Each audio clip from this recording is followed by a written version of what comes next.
Working in pain management, we see patients all the time with painful joint arthritis. The standard of care treatment options are limited and include things like medications, corticosteroid injections, and joint replacements. Orthobiologics are exciting and have been shown to be helpful for pain and help slow the degenerative process, but the limiting factor with that can be the cost, anywhere from $500 to $5,000 for the procedure. So we're always on the lookout for some new and innovative treatment options. Peptides have been gathering interest in the realm of regenerative medicine. Overall, the evidence supporting peptides for injury recovery is limited and mostly found in animal studies.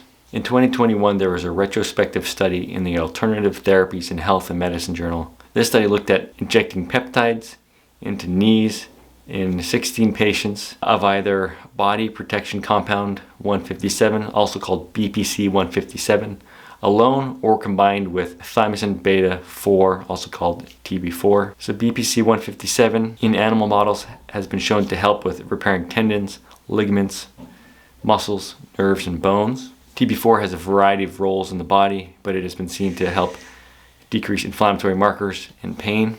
In this study, they were able to show 90% of their patients had improvement in pain, 75% had increased mobility, 60% of patients had an improvement in sleep. The BPC 157 alone group showed that around 60% of their patients had a long-term relief up to 6 to 12 months, and the combined group, about 50% of their patients had long-term relief in that 6 to 12 months range.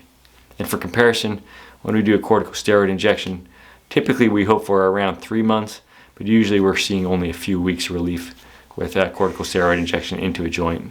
Now, for perspective, most of the animal trials showed that there was no significant difference between injecting the peptide in the abdomen subcutaneously versus in the site of injury. Anecdotally, there's some thought that it might help injecting the site of injury. It will be interesting to see what happens in the future as we see more human trials with these different peptides. Keep in mind, peptides are not FDA approved for the treatment of any condition.